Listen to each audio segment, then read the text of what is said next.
Hello.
Check, mic check.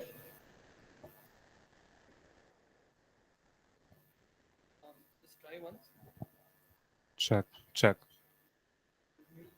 Okay, cool. So why do I need this laptop? Okay, all I mean, let it be there. There was first miscommunication between both sides. Check.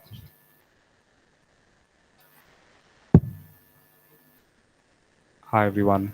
Can you all hear me? Check.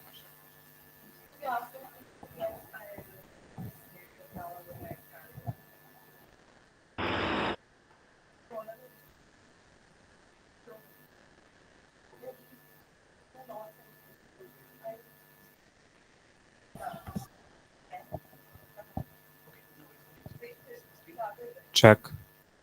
Check.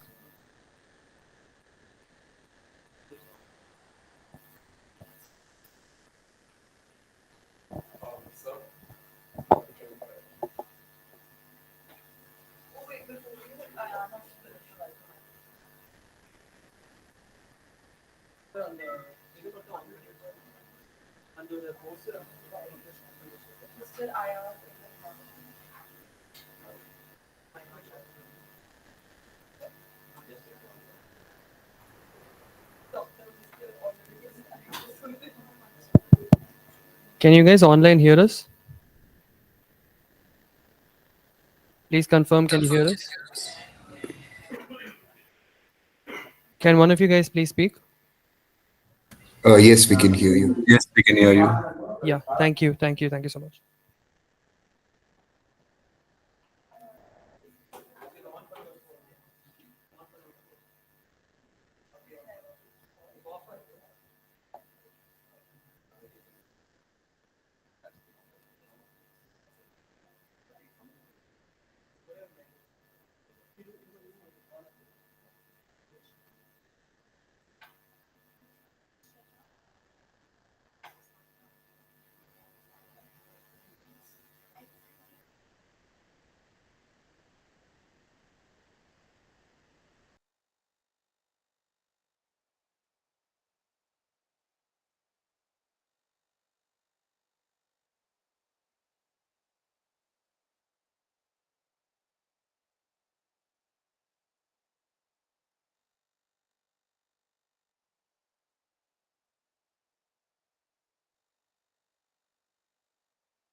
Good morning, everyone. Good morning, sir. Good morning, sir. Good morning. Good morning. Good morning, sir. Good morning, sir. Good morning, everyone.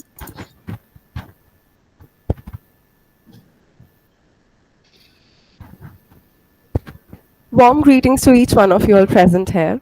I would like to extend a heartfelt welcome and Good morning, gratitude sir. to Dr. Father Thomas TV, Director, School of Law, Christ Deemed to be University in absentia; Dr. Jaidevan S. Nair, Dean, School of Law, Christ Deemed to be University in absentia; Dr. Sapna S., Associate Dean and Head of Department, School of Law; Dr. Shampa I. Dev, Dr. Sonika Bharadwaj, and Dr. Achutanand Mishra, Program Coordinators, School of Law; Ms. Dia CR, Faculty Coordinator, Model United Nations Society, School of Law, Christ Deemed to be University; Ms. Leena James, Faculty Coordinator for SDG Cell at Christ Deemed to be University; our distinguished panelists for the day, and my dear fellow Christites. I, Dipali Dua, welcome you all to today's panel discussion, which marks the culmination of the two-day-long fourth edition of Sustainable Development Goals Dialogue 2024, organized by Model United Nations Society in collaboration with the SDG cell. I would like to take this opportunity to introduce and welcome our esteemed panelists for the day. Mr. Venkatesh Sanghanil.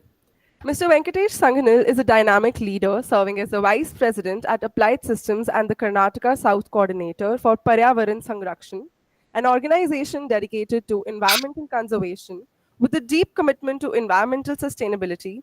Mr. Venkatesh plays a pivotal role in various impactful initiatives, including lake revival projects, large-scale tree plantation drives, and waste management efforts.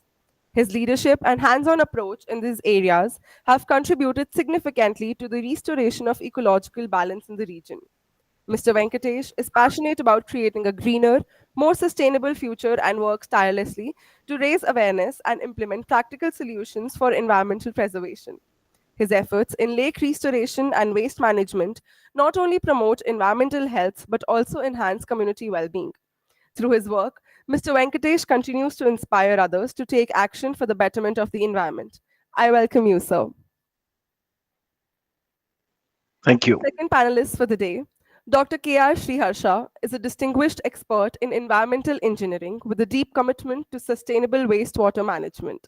He holds a bachelor's degree in environmental engineering from Mysore University, a master's in environmental engineering from BMS College of Engineering, Bangalore, and a PhD from Vishwesvaraya Technological University, VTU, Belgaum. With an extensive background as an environmental consultant and advisor, Dr. Harsha has worked with various organizations, bringing a wealth of experience to his roles. Notably, he served as the former chairman of the Environmental Impact Assessment Authority, where his leadership and expertise contributed to key environmental policies and sustainable practices. His focus on sustainable solutions highlights his dedication to creating a positive environmental impact. I welcome you, sir. Our next panelist for the day, Mr. Kamal. Mr. Kamal is a highly skilled and passionate architect and interior designer with 9 years of experience in the industry. Known for his creative and innovative approach, Mr. Kamal excels at designing functional, aesthetically pleasing spaces that prioritize sustainability. His expertise spans across residential and commercial architecture, interior design, space planning, and project management. With a proven track record in execution and coordination, Mr. Kamal is committed to delivering tailored design solutions that balance beauty, functionality, and environmental responsibility, making him a trusted name in the world of architecture and interior design. I welcome you, sir. Thank you. Thank you so much.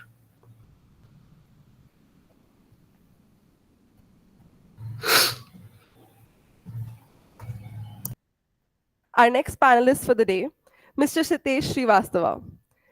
Measurable experiences in IT software development, delivery, product and solutions development, program and account management with domain expertise in mobile handset banking and financial services, Mr. Srivastava serves as an asset to the industry.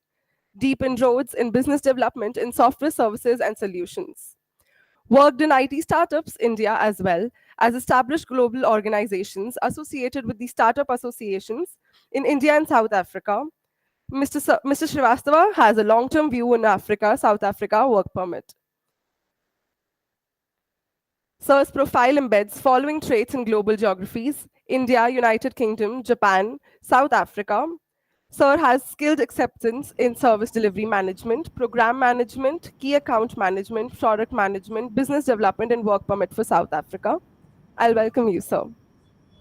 Thank you so much. I now invite Mr. Ayan Rahman, the president for the SDG cell at Christ Deemed to be University, to deliver the welcome address.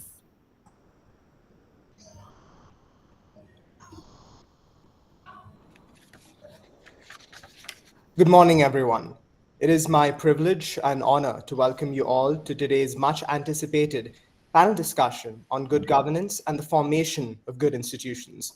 As part of the 4th edition of Sustainable Development Goals Dialogue, I, Ayan Rahman, the president of the SDG cell here at Christ Deemed to be University, and on behalf of the Mall United Nations Society and the SDG cell, I extend my heartfelt thanks to each one of you for joining us in this virtual gathering. We are here to explore an extremely pertinent topic that cuts across sectors and impacts every facet of sustainable development, good governance, and institutional integrity. As highlighted in SDGs 9, 11, 16, and 17, good governance is fundamental to promoting industry, innovation, sustainable cities, peace, and global partnerships. Strong, transparent, and accountable institutions are the bedrock of a thriving society, ensuring equitable policies and fostering trust amongst citizens. Before we begin today's panel, I would like to take a moment to acknowledge the grand success of the Asian Parliamentary Debate Competition and the policy-making competition that was held yesterday. The quality of discourse and the innovative policy ideas presented were truly remarkable, and they set a high standard for the rest of the dialogue. These events would not have been possible without the tireless efforts of Ms. Amity Agarwal and Mr. Gautam Satish, the dedicated conveners of the Mall United Nations Society. A special thank you to Ms. Dia CR, the faculty coordinator of MONSOC, and Dr. Lena James, the director of the SDG cell, for ensuring a seamless collaboration and making these events such a resounding success. Today, we are fortunate to have an illustrious panel of experts who bring diverse perspectives and vast experience to this critical dialogue.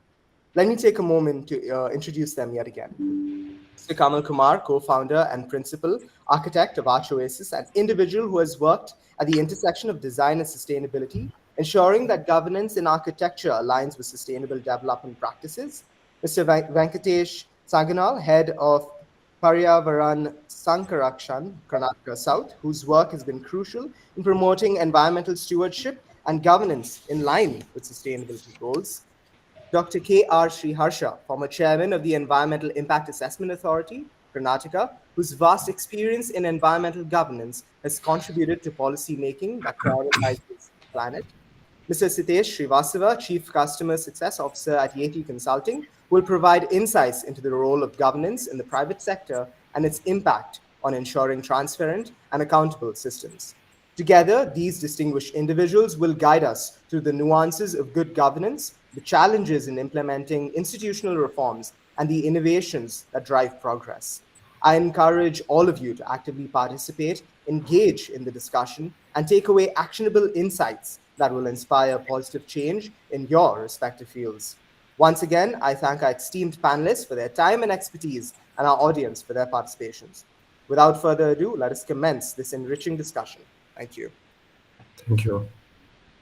Thank you.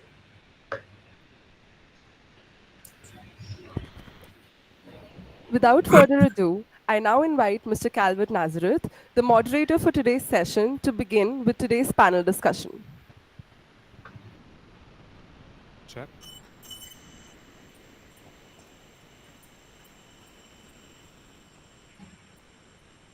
Good morning, everyone. I'm extremely pleased to see that so many of you have joined us so early on this Sunday morning.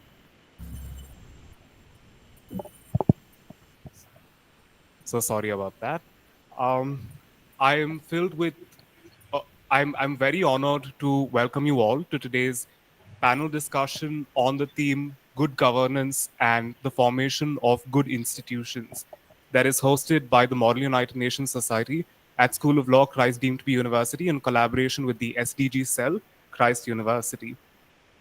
Before I get started off with today's discussion with our esteemed panel that we have before us today, I would really like to contextualize for the audience what the theme for today's discussion really means. Both good governance as well as the formation of good institutions flow from SDG goal number 9, 11, 16, and 17. And good governance as well as the formation of good, strong, and independent institutions is required for the growth of our country while also being conscious of sustainability as well as environmental concerns. And while it might seem like good governance as well as the formation of good institutions involve just one stakeholder, that is the government, I think it's a very expansive theme which includes a number of stakeholders, right from the government that forms the policy to the bureaucracy that is implementing the policy to citizens like you and I who are really feeling the effect of the policy. So without further ado, I would like to ask my first question, and this question is really open to all of the panelists.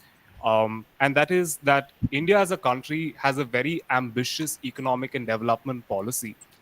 But at the same time, India at various international fora has also expressed its commitment to environmental concerns and how it wants to lead the race for environmental protection.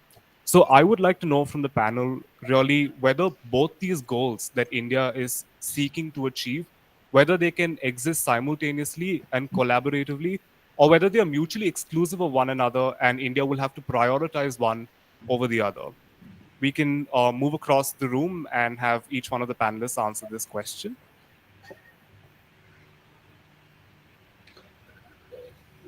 Well, I take this opportunity to start. Am I audible to everyone? Yes, sir, we can hear you. Yeah. So we can coexist. The policies can coexist. The development agenda has to coexist together.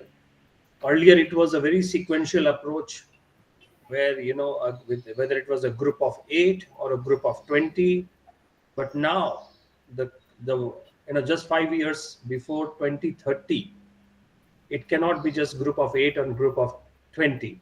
It has to be a group of 193 members of United Nations that are pushing forward for it. So that's my take, but I would like to hear our other speakers and guests. Yeah. Hello, this is Kirit Kamal here. So my take on government policies are like it starts from a very simple concept. I won't talk about the bigger aspects because to start with the bigger aspect, we have to start from the smaller aspect of everything. For example, let's talk about an individual. For you, like personally, for me, like what is sustainability in general? So anybody who is having a healthy living, and anybody who is safe and secure, and anybody who has a good work-home relationship. So I think that's where it starts from. So when I say that, that's how this is the basic concept from which the cities form, and that's how we grow. So the first thing that is important is, for example, now I'm more happy if I'm able to access my workplace easier and don't have to go through heavy traffic congestions and all that. And I'm more happier if I am able to access my college or school where I studied from, like it's nearby to me. And then I'm more happy if I'm getting clean water and electricity and the basic needs what everyone has these days. Now all these things, if we combine together, then it calls for a very important thing, that is satellite towns that you have seen these days, that is coming into picture. Now what is important is government is the main thing. Like I am myself working with BBMP also, like with Bangalore, where I have designed the Bangalore airport project office as well. And right now we are doing a decongestion from Hebbal to Hennur. Like we are making like a road network that goes. If you see, there's next to the ST Mall, there's a Raj Kalwe, there's a this thing Mori there. So next to that, we are creating like a road network which connects directly instead of the that heavy traffic that happens over there. Now imagine now my work is more oriented towards like I have to go to multiple sites in a day. So if I'm able to access only 2 sites in a day, just think of my scalability of the business that I'm losing out on. Instead of that, if I'm able to access like say 10 sites in a day, then how about that? Now this is like I'm not talking about me as a person, but I'm talking about anybody for that matter. A person who gets late for school, a person who gets late at office and everything.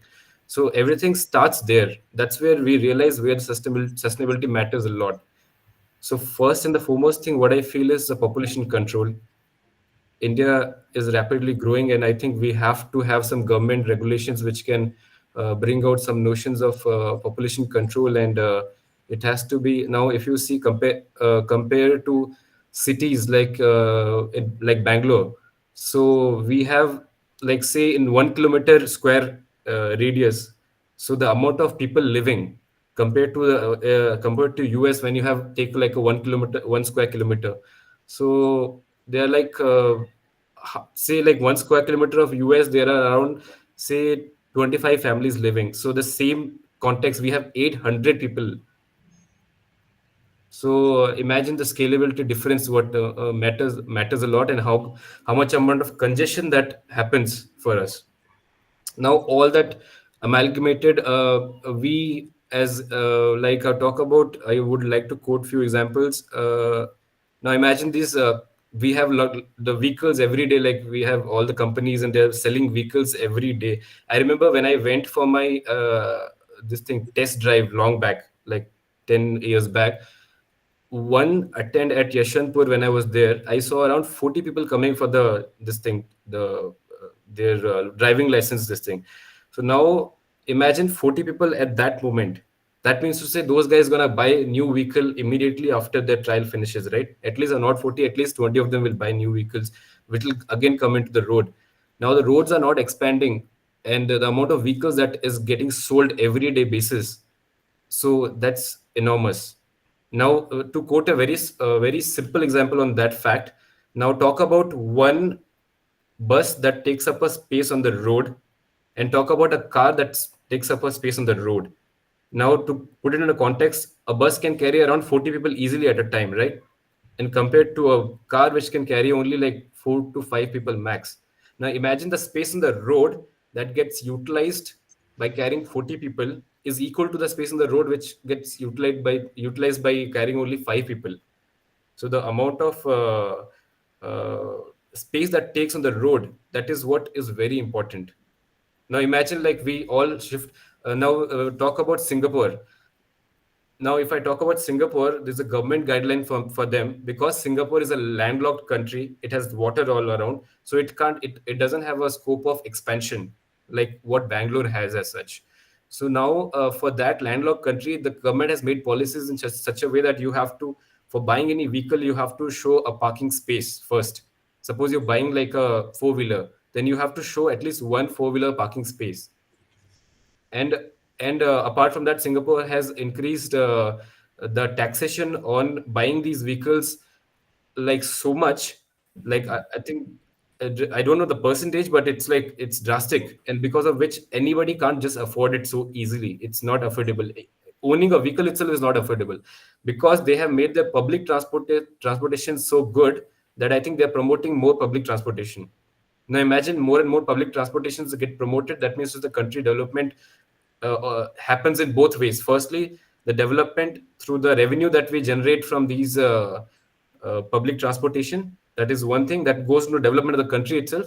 And the second thing is decongestion of roads, because automatically, like when lesser, as I told you, a bus, the amount of 40 people carrying together in a car, that space gets wasted. So we can see how much of difference that makes over there. So so there are a lot of examples like that. Now, for example, if we see our society has to be such that we should be, I said, work home relationship, right? So now we are talking about bullet trains and all that. Now that's again comes as a part of government policies, how when it will get executed and all those things. So the workability is important as soon as it starts. Now imagine me as a person who is working in Bangalore, but I can stay at Chennai. My house could can be at Chennai. I can still work at Bangalore, and the vice versa. I have a house at Bangalore because of bullet train. I can access my workplace, which is in Chennai, within like 2 hours of span. Now this way we are decongesting the city because people are moving out as well for work. So this is another way of government policies that is like very important. uh, Now we have poor road maintenance that everyone knows, where everyone talk about. I myself, I think all of us would have faced at time when we are driving in a car or two-wheeler, like we come across some pothole and we come across, and it's a danger, this thing that can affect a lot of us, right? I think I would have myself escaped so many accidents. I think all of us can relate to that. So just those small minor issues are there, and I hope I mean, when I'm working with BBMP now, the major issue is with this political system altogether.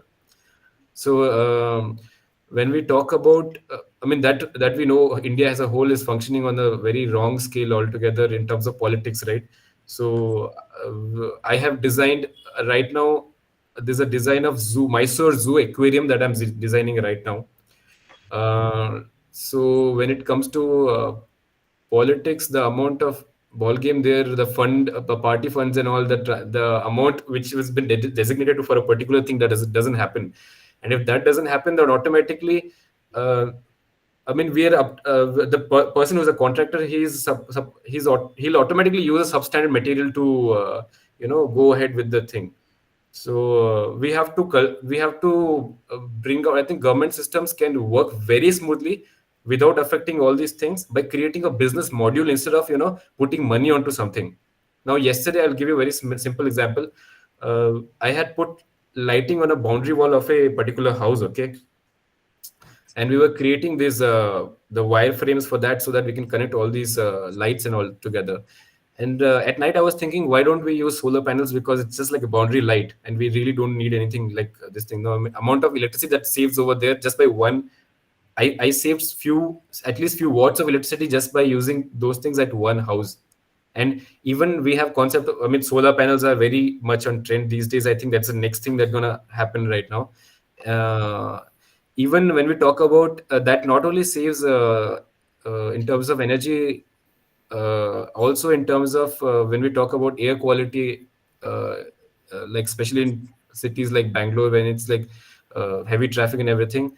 Now there are few things right now. Of course, we are moving towards electrical vehicles and solar panels and energy saving concepts. But what is important is like there are these building components, as we have mentioned, that for if you have to create like an aesthetic pleasing environment, as along with our green efficient mode of what we are thinking of right now, there's something called as ProSolve 370E module. So, I mean, you can just write it down. So, ProSolve 370E module is basically like a design system. We create a facade of a building. It's if you check on internet, you'll have the images. You'll get to know what it is exactly. It takes up the smog and converts it into carbon dioxide and water. Now, the smog and pollution from this thing can be absorbed by the building components itself. So we have to bring in those materials into the market so that we can increase the energy efficiency, and we can increase the productivity of our system. Now, apart from that, we talk about architecture. So there are cities like Chandigarh, which has been designed by Le Corbusier immediately after independence. So that's the first planned city of India. Now, Chandigarh itself is a microcosm which can inhabit everything altogether at a time. Now, what does that mean is Chandigarh has got, like if you open the map of Chandigarh, right, it has been so well planned. It's a city which can live by itself without the whole world existing at all. It doesn't need the whole world for its own function. It has got everything like within the periphery of the whole city limits. because they have created malls, shopping complexes, and then hotels and restaurants and school, colleges, and everything at within the limits what we can reach out easily. So as I spoke about the work-home relationship, this also holds very good when we are able to. We are very happy if we are able to reach place in time, and we are able to do more efficiently the work what we want to do. So I think those are very important for a whole, that's where the satellite towns are forming right now. If you see the big builders like Prestige and Brigade and everyone, what they're doing is firstly they are creating, and they're not in the city anymore. If you see, because the lands are not available, first of all, they're moving out of city, far off areas where they have acres and acres of land available. What they do is they create big residential towers, and then when they create a big residential towers, they cater to the mostly the IT industry or the particular industry where they create around, and then these guys stay there, and then they have their kids going to school, so immediately they create a school there, and they have to go to shopping complexes, they immediately create a shopping complex as well. So that's how the cities are forming right now. And Lee Corbusier said a very had actually he had a vision. He's a very famous architect. He's a French architect. He had a vision. He is the one who has designed Chandigarh actually. So he had a vision that we need to have cities which have more skyscrapers. Now imagine, I'll give you again a simple example like the bus and the car that I told you. A bus carrying 40 people and the car carrying 5 people on the road, and the road space gets wasted. So similarly, imagine in terms of buildings.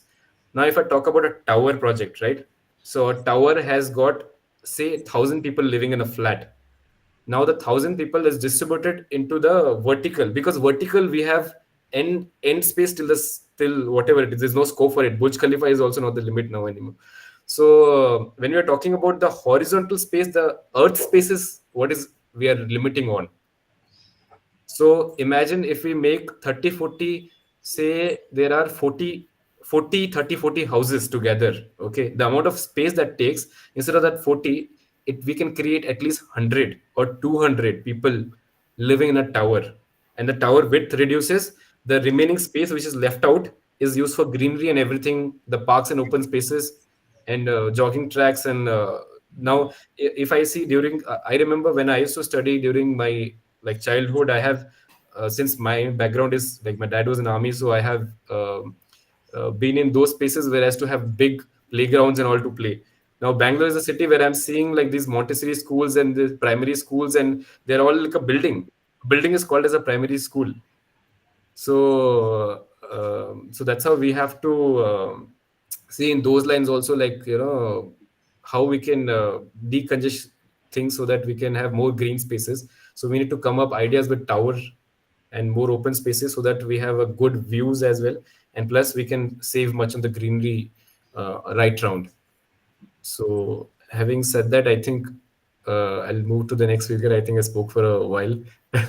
So that generally happens, in this, the topic like this, on SDGs, yes, yes. it's very important. I'd like to add Yes. very short. I think I'll go back to the context of the question, and also where Sitesh kind of addressed it a little. Yes, it can coexist. Development and sustainability can coexist. And if you look at the UN Charter, where India has been participating very vocally this time, and then committing bold commitments, really bold. Sometimes it looks like, is it achievable sometimes, but you never know.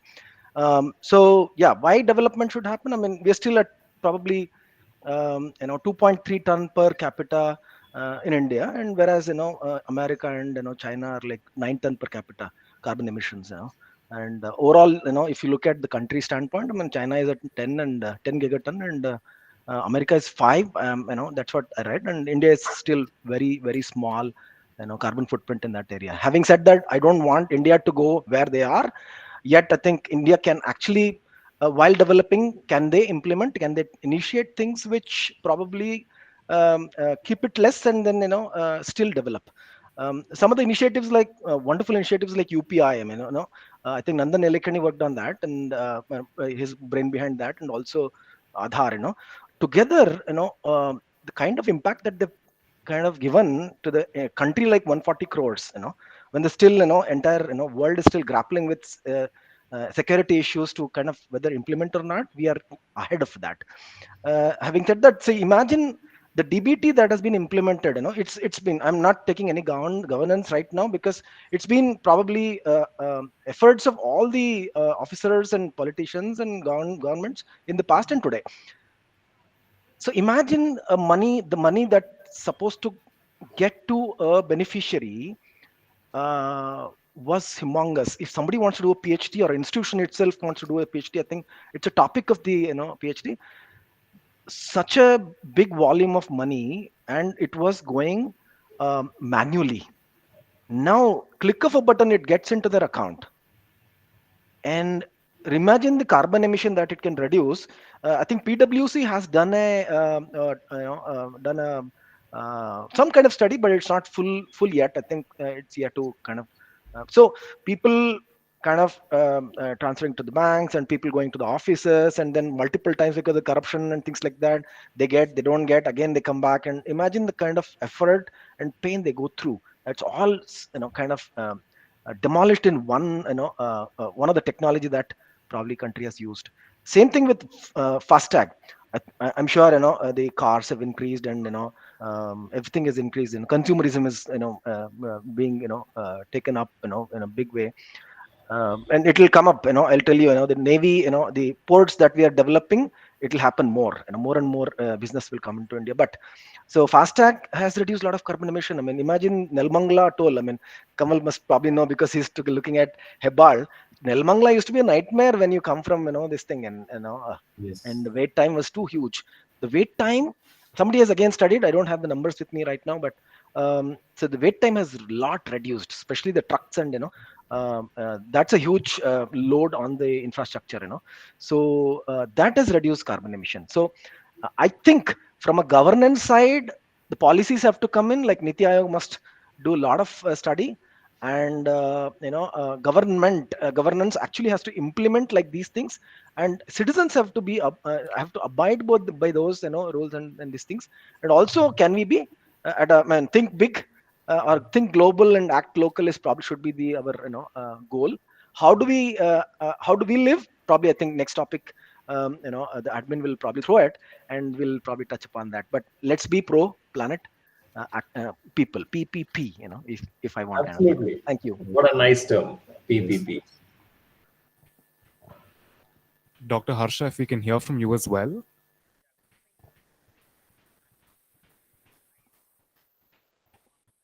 Can't hear you, Harsha.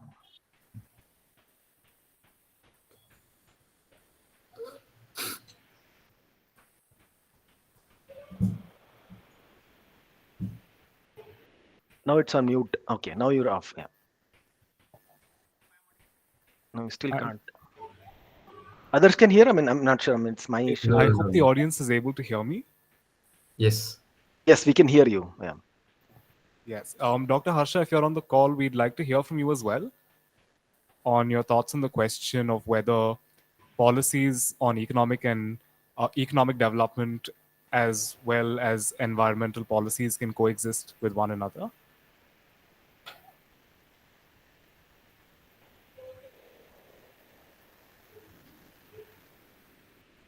I think we're facing a slight technical glitch there. So I think meanwhile we can move on while Dr. Harsha tries and joins us back. My next question is to Kamal sir. I think a couple of things that you said were really interesting. And I think the audience probably has not ever heard of what a satellite town is or what it looks like. So I'd like to know from you, what is it like to have a satellite town? What does a satellite town look like? Or what is sustainable infrastructure or a sustainable city? How does it look like to, say, a layperson? And you also speak about how there is politics that is involved, and because of which there are a number of challenges that you probably face. I'd like to know, are there any other challenges that you face because of institutions not coming up with good urban development and urban planning policies? So if you could shed some light on this, we'd love to hear. Okay. The first thing that is what, like you talk about MG Road, okay, Bangalore 1. So that's the start of Bangalore when see, cities, what India has got like amazing history, and the formulations of cities have happened with the past, from our ancestors when they used to live in villages. So villages became cities, right? There must be a time when everything must be like a village, right? And then slowly people, so the basic thing what I always say is, it is like people were born naked.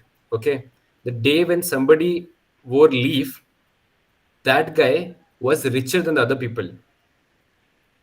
Other people suddenly felt that they're poor that day because they did not have something that this person had. So the whole concept came from there. So when the villages started become cities, so that's where, like, you talk about MG Road, like MG Road number one, like you have the mall, and that's a central place of Bangalore, right? So that is the starting hub of Bangalore when it started all together. And those times never used to have mobiles and no communications as such. So those times the cities used to live automatically satellite without any communications with each other. Now you're not a person. I think somebody raised. I think we can just like, hello, sir. That's why I think you can probably, conclude, and then small conclusion, and then he can take over. Yeah, nothing. I mean, I'll just continue after like sir talks about, no issues. Yeah, good morning, all my co-panelists. That was really a nice opening remarks by Mr. Kamal and Mr. Venkatesh Sagnal and the other speaker. So looking at the perspective of governance in terms of environmental sustainability is a word which we are talking now actually. Since the onset of industrialization, but traditionally, if you look at the traditional aspects of our country, this has been a society which is very conservative in its approach all along, and less of consumerism basically. Since times immemorial, the country has been a society which was of less conservation, more of conservation and less of conservative, consumptive society.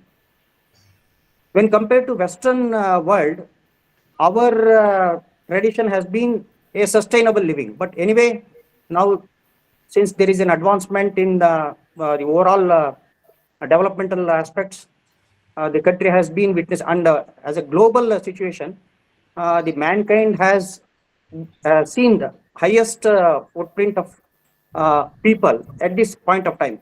2023 May, the world has crossed 800 crores of people. So not only our country, as a global situation also, the entire world is witnessing a drastic change in terms of the climatic conditions. There has been substantial change with respect to the global situation, with respect to this global warming and other issues. It is not only, but it doesn't just pertain to our country. It is a global scenario. That is why most of the countries are now sitting together and looking for a future which can be a sustainable living. From governance point of view, there are many issues which has to be addressed. No doubt, there is quite a number of issues pertaining to the pollution, the urban situation, urban scenario, especially with respect to a lot of issues like pollution, air pollution is there, water issues are there, deficiency in supply of water is there. The entire system is yet to go to the level of sustaining this entire population. So, from the governance perspective also, it is very important that we have quite a number of good policies that, and it is the implementation which we have to look at. Thank you. Thank you, sir.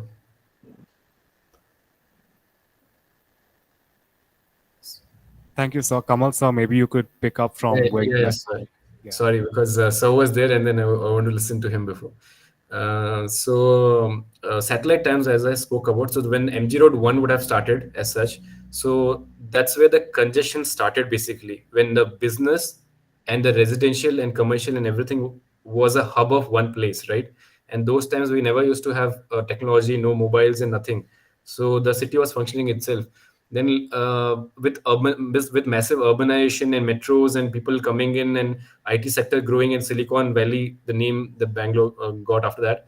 So the congestion happened in so rapid extent that it was unable to handle the thing. Now, when congestion happens at one place, the problem is that it becomes like not livable after some. There's a saturation level for everything, right? Like at a point you will feel like, no, I don't want to live. I have seen this Shivaji Nagar like you go to streets and all that, and you go to MG Road also, there are particular Church Street. We call Church Street like how small it is actually. So it's although like a big location. So when I talk about nice and big locations, I should imagine spaces which are wide and broad and nice. But since those have been formulated starting itself, so that's why we have like no wider roads. Because imagine those times, I think Maruti 800 was like the biggest car that was there, right? So automatically, when Maruti 800 is the biggest car, the amount of space Maruti 800 takes on the road width is also less.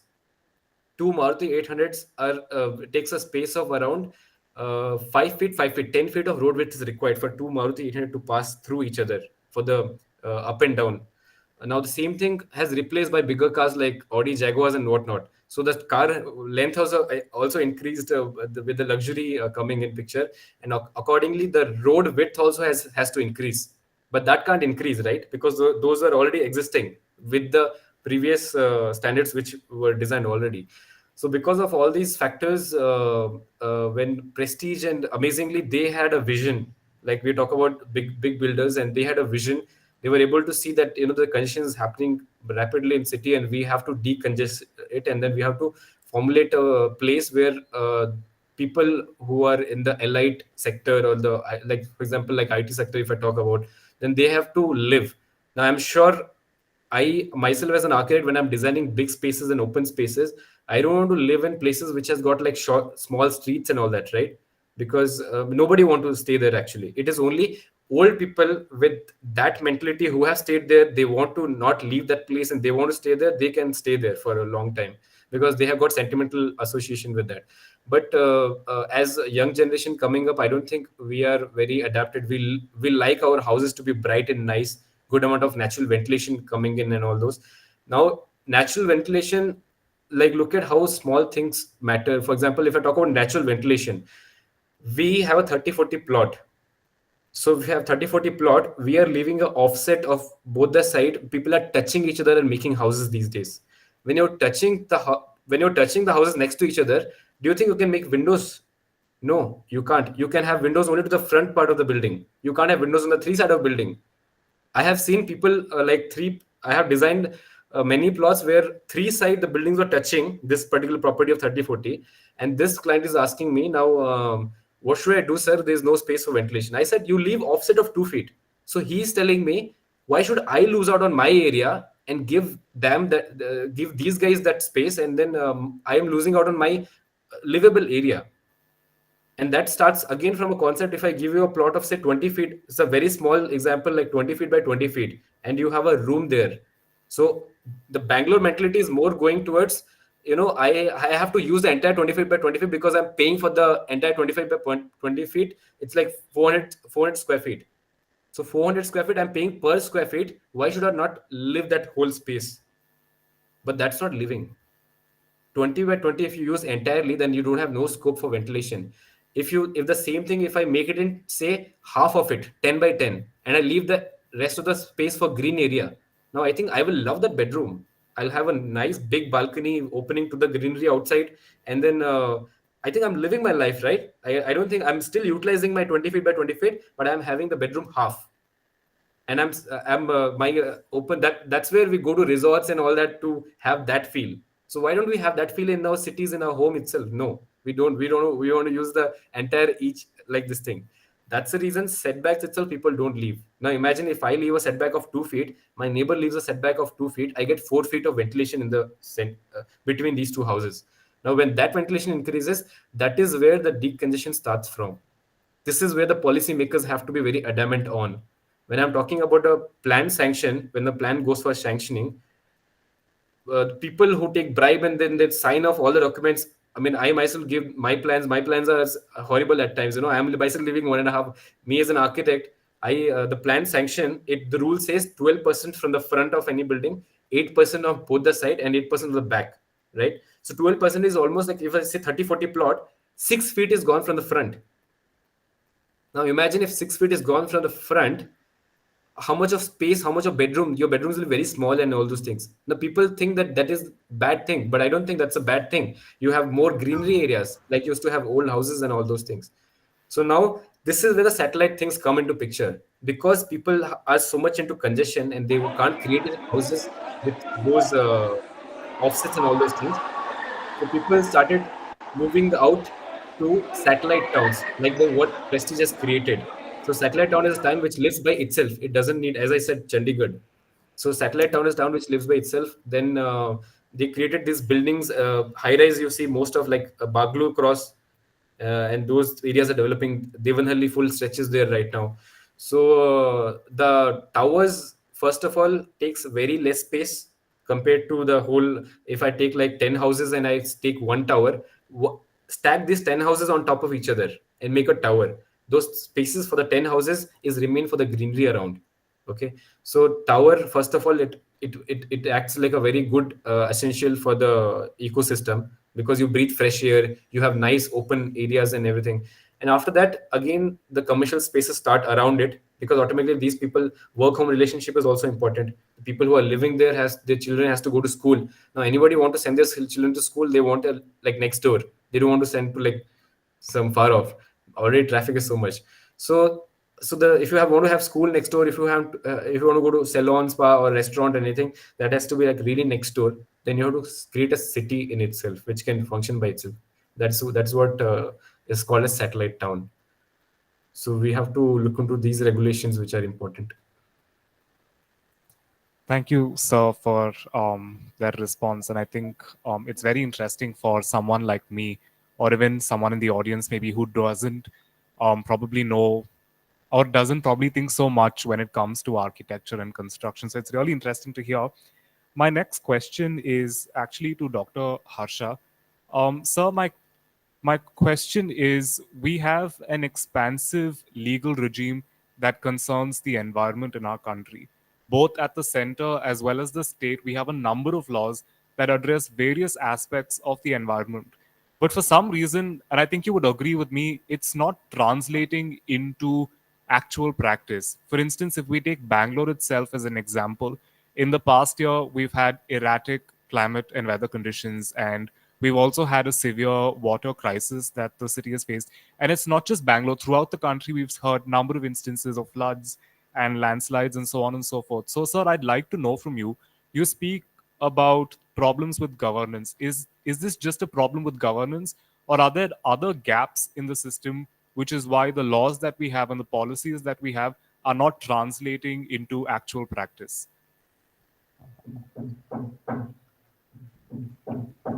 Yes, I will take this question from the governance perspective.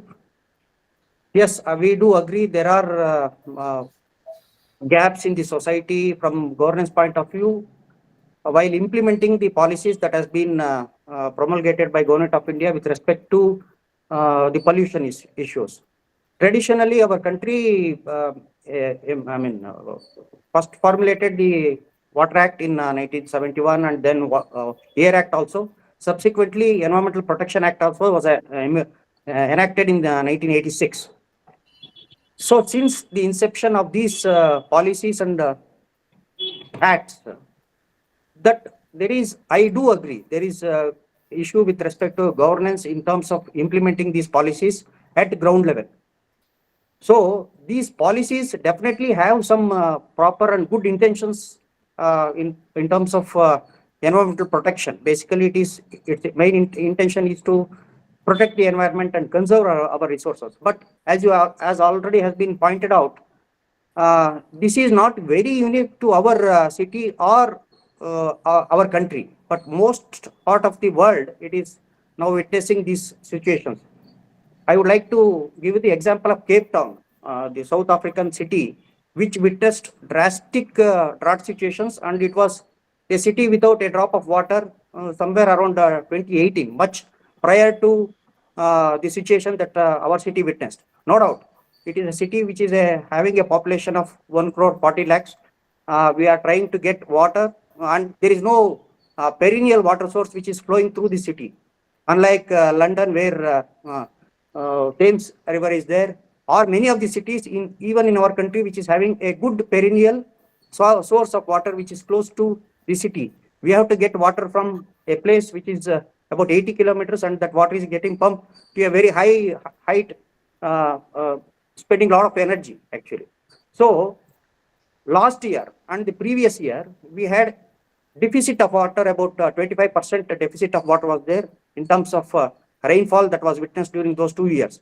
So consequently, in addition to that, there was groundwater depletion. Our city, about 8 to 10% of water that is serving the city is from groundwater sources. So as pointed out by Mr. Kamal, most of the areas in the city is not pervious. We have built structures, we have constructed roads, we have constructed flyovers, buildings and other things, which has virtually covered the entire surface area of the exposed surface area of the city is being covered totally. So we are putting bitumen, we are putting concrete for roads and all. So there is no area which can allow water to percolate and reach at the groundwater.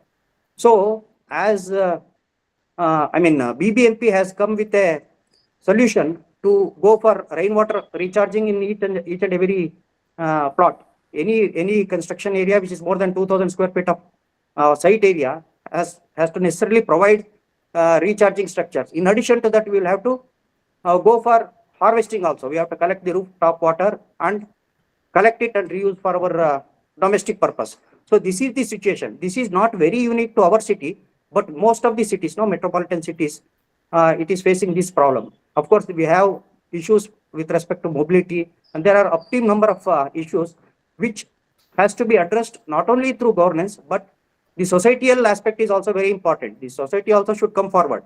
If there is a law which is to be implemented, it is also the responsibility of the individual to implement that law also.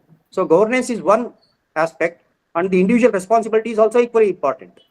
So whatever law has been promulgated, even this environmental impact assessment notification is there, where many of the projects has to undergo the scrutiny of the legal perspective, and then only the project will be clear. But at times, as you rightly said, that monitoring system has to be more robust from the governance point of view, and I think in the next futuristic days, this will definitely be implemented.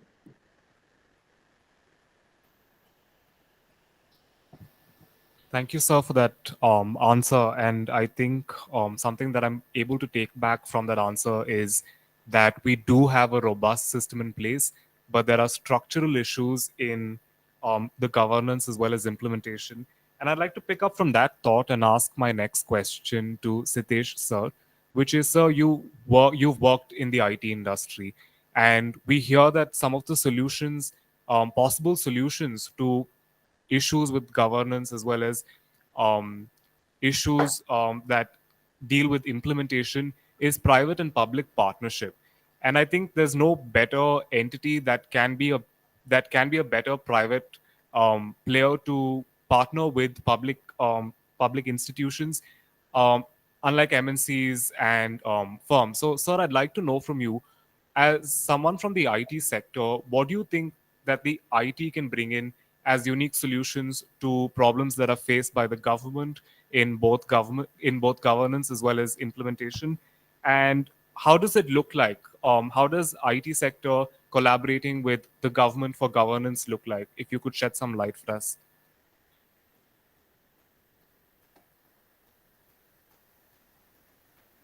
Sir, you're actually on mute, sir. We are not able to hear you. Yeah, sure.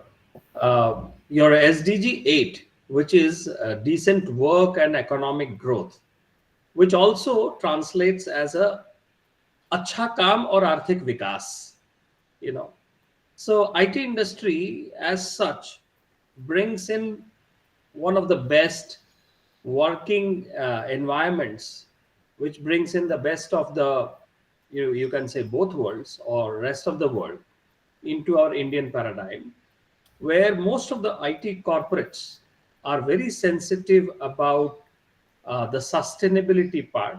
Wherever I have worked, in India, in Japan, where I have worked for a long time, and also in the South Africa, where Mr. Sri Harsha just spoke about Cape Town.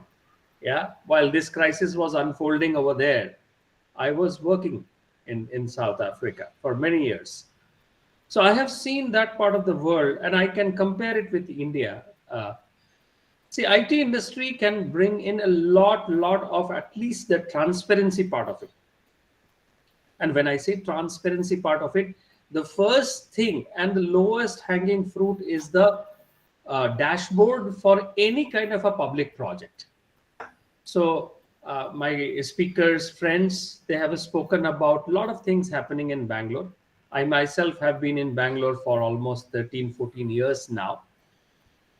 I think it is very important for all of us, the citizens, to go to a public dashboard and see the progress, if not on a daily, but at least on a weekly basis.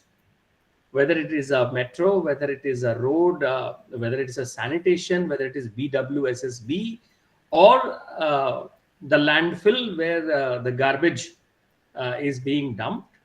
I think for any sustainable development, and I think IT companies are doing their bit. May not be as much as it is expected, but it is being done at various levels. I can see in Bangalore, and not only Bangalore, in other cities of India as well. The parks are maintained, the lakes are maintained, the tree drives are happening when I go for a morning walk. So IT industry is poised with, I think, there has to be a dashboard, public dashboard. The other thing is about some, data sharing platforms also have to happen, so that public can also chip in. They can talk about certain inputs in their neighborhood, where today it is not possible anywhere. In I have to write something, I have to file an RTI, I have to go to nearby BBMP offices to find out things and all. It could be online. Why it cannot be? The other thing is that there can be a partnership with digital networks. So there are many networks, and I'm very thankful that Christ University has brought out this event and seminar today. I think we all, in our respective IT organizations versus colleges and universities, which I visit a lot and speak to the students as well as the academic fraternity, there are data which is being generated. There has to be a digital partnership of, the data has to move on, the thoughts have to move on, and everybody has to think in only two areas. One is the thought leadership and the actions which arise out of thought leadership. The SDG 9 that you talk about, which is a very, very interesting for me from an IT industry perspective, which says that industry innovations and infrastructure. Okay, so IT industry is all about innovations, and these look like all digital innovations, which are not something like which I can show it to you right now. Okay, but it happens, right? It happens every day. Innovations are there. So what it calls it also is said in Hindi is that SDG 9 is said as Udyog, Navachar or Bunyadi Dhacha ka Vikas. That is the essential infrastructures development. So it has to go at the grassroots level. And I think there has to be crowdsourcing solutions from an IT perspective. There could be some blockchain solutions which IT industry can actually bring in. And I think all of this, there may be a nodal agency to manage all that, or a governance to manage all that. But I think we can't blame only the governance. It has to be from bottoms up and also from the top down, and somewhere in middle we will meet. That's my submission to this discussion. Thank you so much, sir. And I completely agree with your thought on how it's not always a top to bottom approach, but also a bottom to top approach. And I actually also, in the opening remarks that were given by Venkatesh sir, where he talked about how everyone should think globally but act locally. I think that's a very unique thought, and that's why Venkatesh sir, my next question is to you.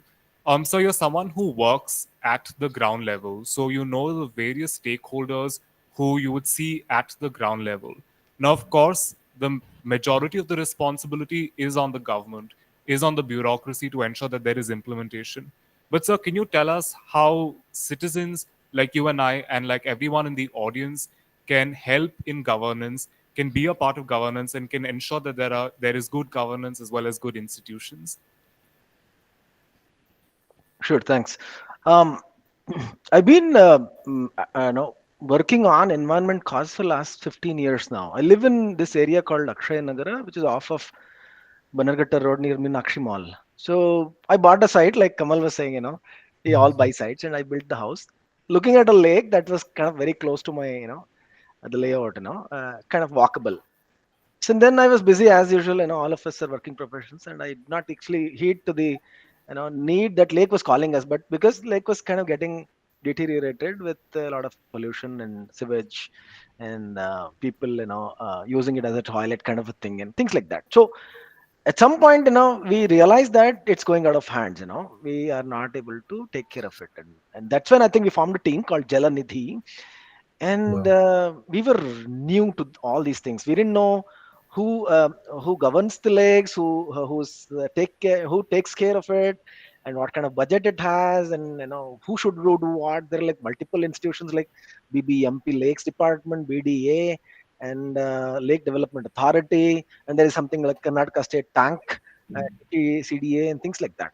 There are processes and things like that. So all we did was, so we were all new, and then we kind of wrote a letter to the LDA chairman, then, Lake Development Authority. He came in.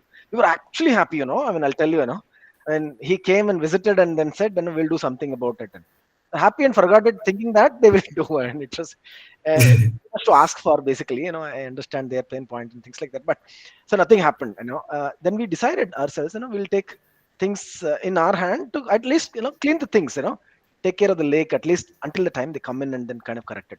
But never happened. So we started working on the lake, all the, citizens, part of the layout, it brought it to a state where you can use it, go visit the lake, and of course, the bad elements went out because there are drunkards and toilet users and things like laborers, things like that. They kind of, because it kind of got cleaned and things like that. So we had, so we continued, but we continued. One thing we continued is writing to the Department of Lake, be it, sometimes it was BDA, sometimes it was BMMP and things like that. By the time we befriend some engineer, he would have gone transferred in next few months and things. But we kind of ensured that through emails we are in touch. Okay, so there is population was increasing, the neighborhood was kind of developing, and the layout developer had done a sewage pit right next to the lake, and then we kind of thought one day we will take it out and connect it to the main line, which is about 1 kilometer long. We would have drawn, we could have drawn a pipe to connect it to sewer line of the city. So we did that. Literally we went house to house, and then there is a leading a vocalist here, RK Padmanabh. So we went around home, and then we collected funds, and we drew a line from the lake periphery to the sewer line that addressed the sewage entering into the lake.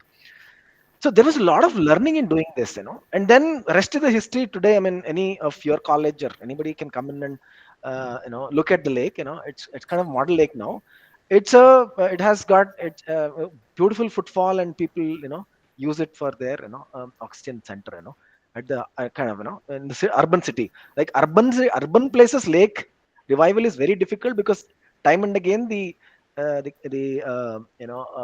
water catchment area gets apartments or layouts and things like that. They don't get Yes. right things from the policies that is kind of instructed by PCB or governance model. They don't take care of. Some people take care, some people don't. So it's always a fight with those catchment area people to ensure that our lake is safe. We do that.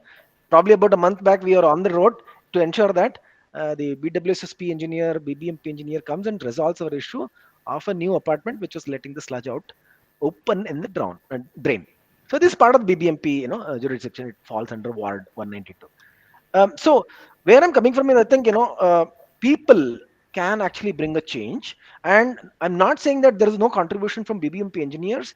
There was a contribution. They did come and address some of the issues, like the one of the bund was leaking and they rebuilt the bund. But then the problem is we had wonderful number of lakes in Bangalore. If all are taken care, I think our water needs are probably can be addressed within the Bangalore city, and we don't have to pump it up from 100 kilometers down the altitude. But it probably is a resource issue or the activeness of the departments. They don't even know where the lakes are. So unless the team at the local actually go and say, we are from Akshay Nagara and there's a lake inside our neighborhood. Oh, is it? Okay, let's look at the list. So they have a list. Okay, thanks for coming. Okay, we will start working with you. That's positive. So we got our lakes boundary fence, because when we did not have a boundary, we didn't know where to work on the lake. So that was our starting point. And now, once we are done with the lake, there is another lake which is next to it, about a kilometer away. We were able to revive that also, but this time it was not by us, but government. But we are taking care of it. And then this entire experience that we as a team got, we kind of started spreading. We actually celebrate every year when the lake fills up and then overflows. It's kind of a celebration. You can imagine the celebration. We light up the lamps on the lake and then celebrate the once in a year, basically. Just when I think next month or in a month or two, if Bangalore gets rains this time. I think I'm not seeing enough rains yet. So this is the wonderful experience that we got, and we kind of spread out. So this actually took us outside of this only lake and then talk about other aspects of environment also. It's like water conservation at home, and rainwater harvesting, or saving water in the leaky taps, to small things we started. We had workshops towards that. There is something called aerator. Recently, I'm sure, you all have read, BWS has mandated an aerator to be fixed in every tap that in households. It brings a lot of water consumption down. We did that experiment in an apartment called DLF, which is in the same layout as I live in, and it has got about 1,800 flats, and we fitted 1,800 into 3 aerators, which is a peanut cost. And the amount of water they saved is 2 tankers of 10,000 liters each per day. Now imagine, extrapolate it over the period of time, and you'll see big savings. And they were really, really happy about it. Small thing, right? I think it costs about 10 rupees. Chickpet vendor will sell it for 10 rupees. A bulk, 8 rupees. If you're known somebody in Delhi, probably you can bring it for 4 rupees. I don't know. So such things we started, because what we understood is doing a lake is pretty high intensive work effort that is involved in communicating with the governance and also to the people, neighborhood, to ensure that they understand the value of it. Now some of them understand, which who are not involved in it, because the groundwater table has improved. The borewells that they use have improved. There is a lot more water in the area. So now they understand. So then we thought, this is not everybody's cup of tea, right?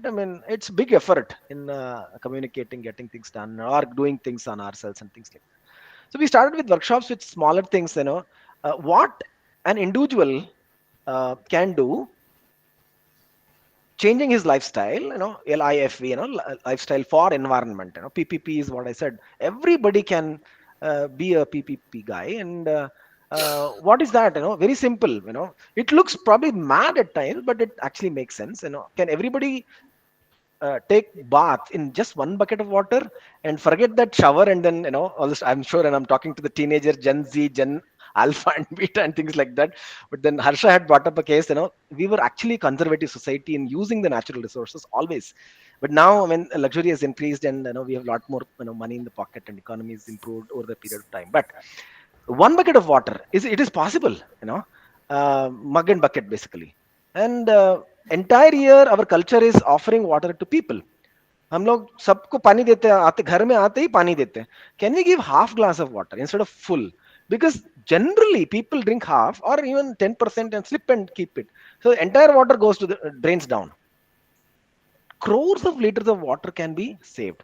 And this Abid Surti, I'm sure your college would have heard, Mumbai guy, who went house to house, knock on the door, and with a wrench in the hand and then washer, he said, "Aapke ghar mein tap leak ho raha hai kya?" So he used to fix that.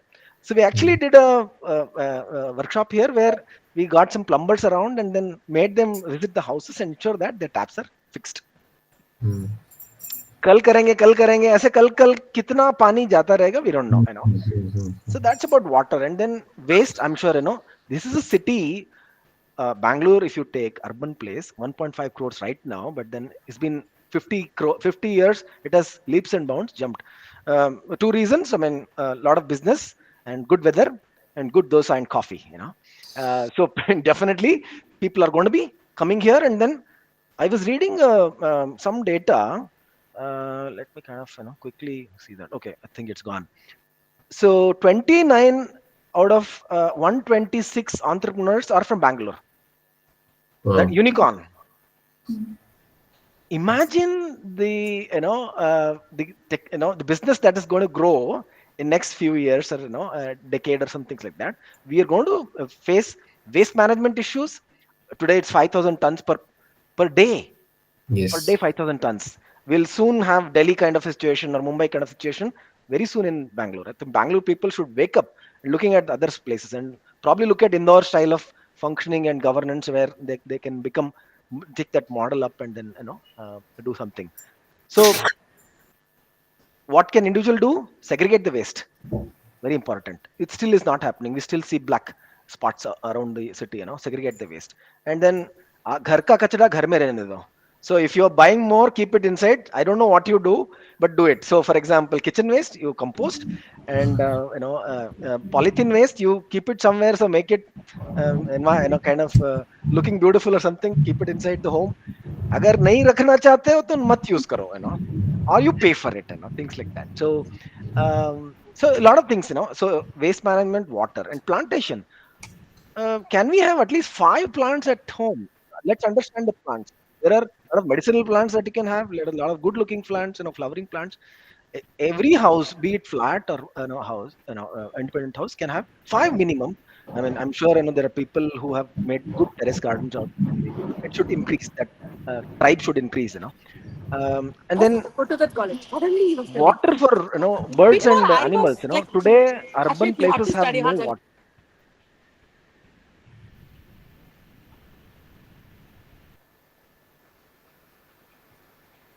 Sir, I think you've been muted, sir. If you could mute yourself. Oh, sorry. Okay. I don't know where I kind of got muted.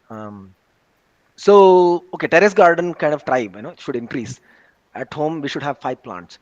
And then can we have a bowl of water in front of the house and on the terrace for animals and birds? There is this NGO I heard, Water for Voiceless, doing very nice work. 18 states they've been giving water bowls everywhere, It's out of passion. They don't collect any money. They manage funds and things like that.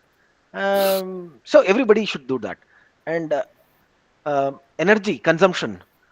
Switch off the lights and fans when not in use. Very simple things, very simple act that can reduce every unit reduced in every house across households of India can contribute a lot. So 5 points I addressed: water, plants, waste management, animals, animals and birds, and then energy consumption. हर घर हरित घर हो सकता है क्या? Every house should be a greenhouse. From there, I think we start, and then we can start taking it down to the masses where we have our influences, like institution like Christ Law School. I mean, can it become zero waste campus? Zero waste campus doesn't mean that the campus should not have any waste output, but how does it manage? There is a good presentation. I can forward it to you guys, and we can have a presentation or whatever whenever we have time available. Can it be a zero waste campus and take care of the entire campus and waste management and other stuff basically? So because the footfall tomorrow, your own students are going to become IAS officers and doctors and wherever influential people. Can they take care of it? Can this be seeded now in their mind to kind of take care? So that's where I think every individual and every community should participate with governance. For one thing, I would still want Bangalore governance, or basically Karnataka governance, I mean, because you're living here, is have more interaction with such neighborhood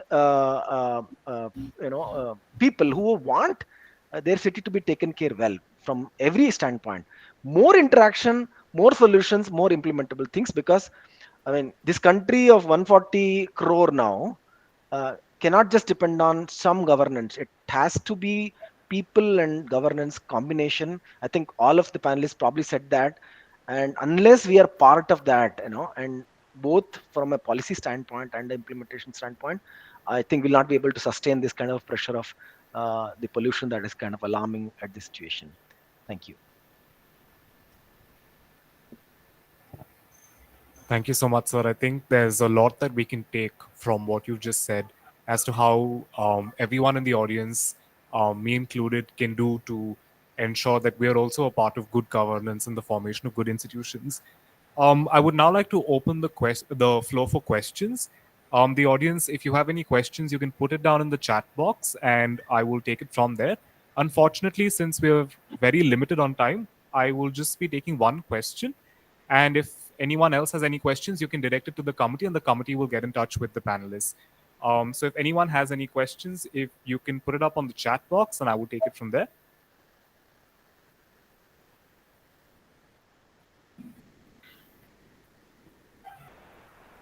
Ayan, you have a question, right? Yeah, and I think it's a little complicated to put in the chat box. Could I just minimize it and Yeah, just say you could probably just ask the question then. And Okay. Thank you so much.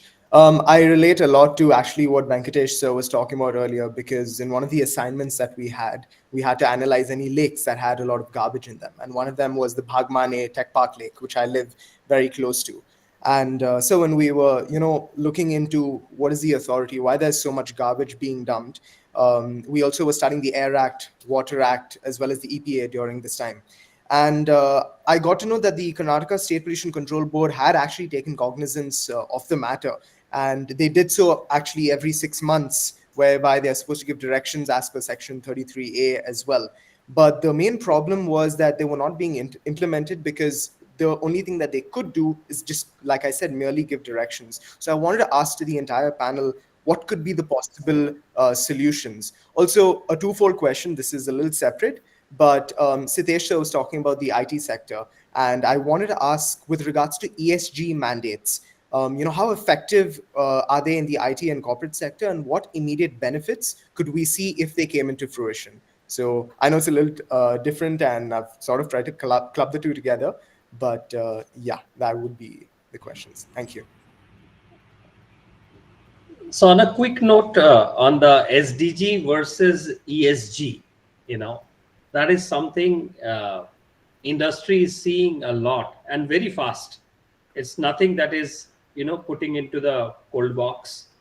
In proposals after proposals, internationally, IT industry has to respond about the ESG. And the ESG has to also somewhere tightly linked with the SDG. That's for sure. And just to be on a little lighter note, being in Bangalore, ESG helps out in a much surprising ways. Many of our colleagues are traveling by Yulu instead of Ola. And I think it has got a much better carbon footprint, right? And then, thanks to the health concerns today, many people are taking stairs rather than the elevators, if we go up to that level. But I think ESG has to succeed along with the SDGs. But just to conclude my sentence, that India is still if I see the ranks, is just 109 out of 166 kind of places. And in fact, our neighbors like Bhutan, Sri Lanka, Nepal, they are also not very far behind in that matter. Okay, USA itself is just 45 kind of. Okay, and in India itself, I mean, Niti Aayog has come up with the ranking, and I see that Tamil Nadu, Uttarakhand, and Kerala top the performing states in SDGs, and Bihar, Nagaland, and a couple of more, are in the lowest. So there's a lot of things that we need to think. And while we are talking about the city-specific challenges, it has to be extrapolated for maybe more model cities, as Mr. Kamal talked about satellite cities or smart cities, I recently heard that Bangalore will have its something like a gift city very closer Yes. home. So I think there is a very interesting aspect, and we would like to join hands from IT industry, from academics, from BBMPs, and all nodal agencies as well.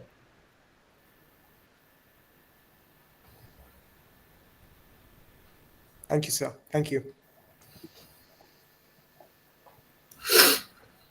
Thank you so much, everyone. Unfortunately, we won't be able to take any more questions at this point because we've run out of time for our panel discussion today.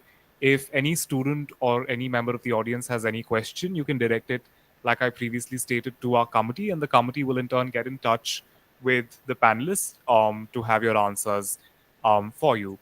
With that, we've come to the end of today's panel discussion. I'm extremely honored and grateful to our panelists for having been here on a Sunday morning and for discussing such crucial issues with us today. And I'm also very pleased and thankful for the students for joining in and listening to us. It has been an absolute honor and pleasure to moderate this session for you today. And I hope you all have a very pleasant Sunday. Thank you. Yeah, thank you, everyone. Thank you for giving us the opportunity to have this conversation with everyone, because it is an important topic and we should talk more often, especially on this level. So thank you so much. And wish the school best, all the best, kind of take it forward, especially Ayan, who is the head. Thank you. Thank you so much, sir. Thank you, everyone. Thank you so much. I now invite Mr. Gautam Suja Satish, the convener of Model United Nations Society at School of Law, to deliver the vote of thanks.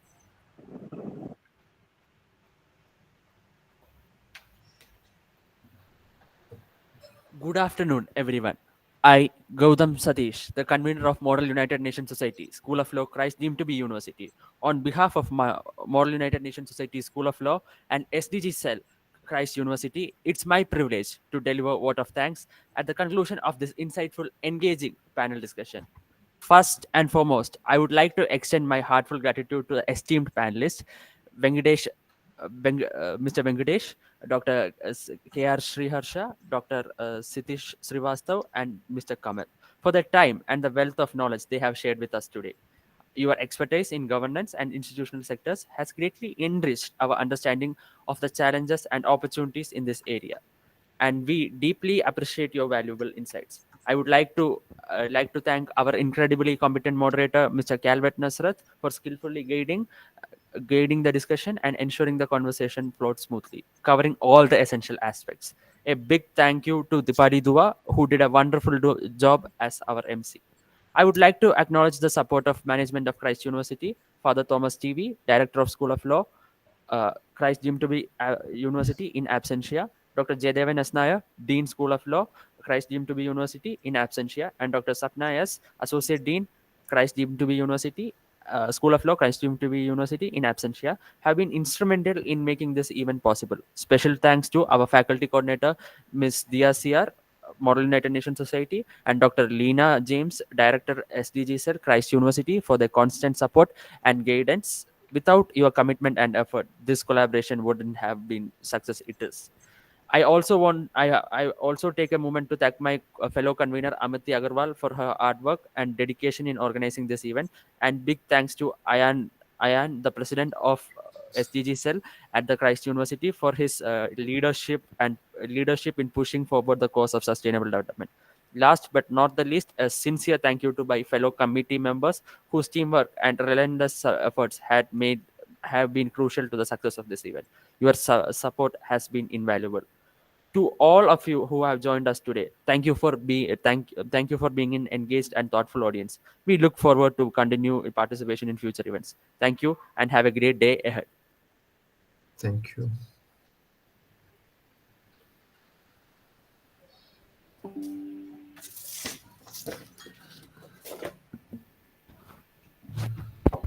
Thank you, Gautam. With this, we come to the end of today's session.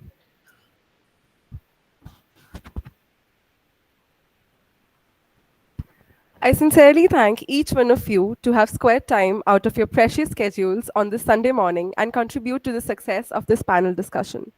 I extend a heartfelt gratitude to our panelists for sharing the valuable insights with all of us, and I'm confident that I speak on behalf of each one of us when I say that dedicating this Sunday to such a meaningful discussion was definitely worth it. Thank you all for joining us. Have a great day ahead. For the student body, you will be receiving the feedback form email shortly, and you're requested to fill the same by today itself. Any further questions directed to the panelists would be taken up by the committee via email itself. Thank you.